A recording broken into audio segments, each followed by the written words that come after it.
Fucking credible.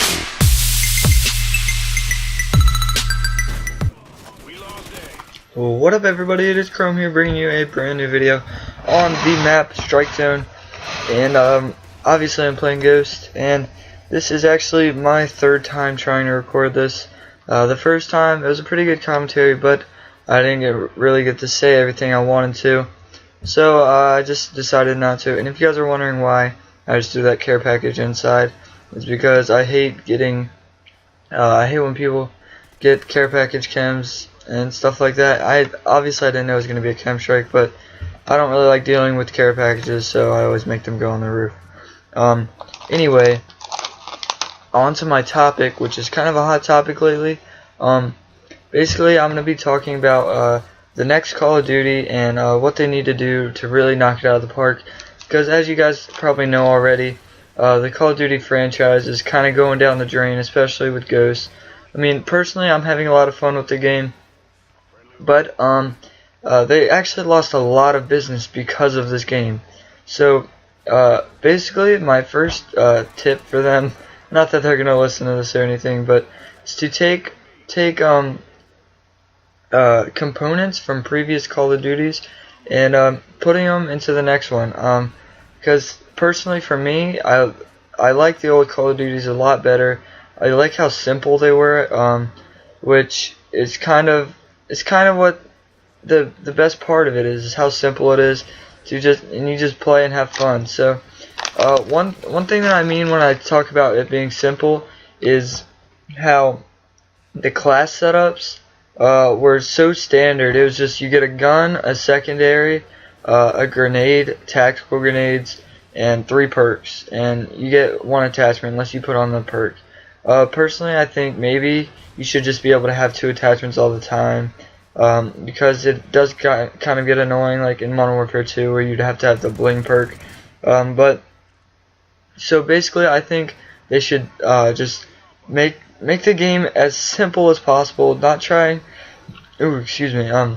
Try not to just make it so complex like they're making them more often. Another thing is, this is probably one of the biggest ones. They need to really make the maps medium sized to small, and maybe 1 or 2 large maps. This was their biggest mistake by far in Call of Duty Ghost, especially with the 360 and the PS3 not being able to have ground war. And I hear that even with the Xbox One having ground war 9v9, I hear that the maps are still entirely too large, even for a 9v9. So that's the next tip I have for them, which is probably the biggest one. The next thing I think they need to do, this kind of goes along with the perks and stuff that I was talking about. I think they definitely need to bring back perks such as stopping power, and they already have perks like cold-blooded and stuff, but yeah, so having stopping power will definitely make all the guns kind of even out, because even I know that in every single Call of Duty there's always going to be the best gun, and there's a fail right there with my honey badger, but there's always going to be some overpowered weapons and underpowered weapons, and stopping power kind of just made it like a fine medium, or median, if you will. And so that's another one that they need to bring back, and they need to just make the guns like feel smoother, because in this game, to be honest, I don't think the guns really feel that great. I'm already getting tired of using the same guns. Like, all the assault rifles are basically the only guns that you can really use if you want to get a great gameplay, because SMGs in this game are just basically crap. Of course, you got the MTAR and the Vector, and I like the K7, but it's not really great, especially with how big the maps are. This kind of goes along with that. The SMGs really are useless on these big maps, but on the maps like Strikezone and maybe Freight and Sovereign like that, you can use them. But there's a chem strike right there, you can see, and then I die right after. I keep the game going a little bit longer because my friend Revamp, he gets a chem strike as well. So I just stay so you guys can watch that.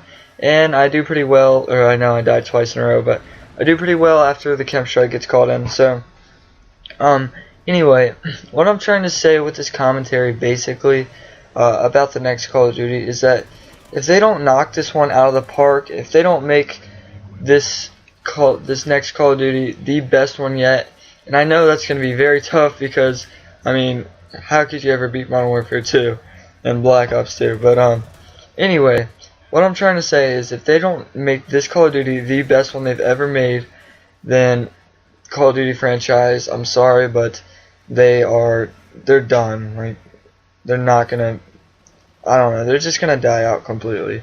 If the next one isn't amazing, they are done. Which basically this is because YouTube is a huge part of the community, or like the people that buy games, because people like to watch YouTube videos, and that's what inspires them to buy games, is watching great gameplays.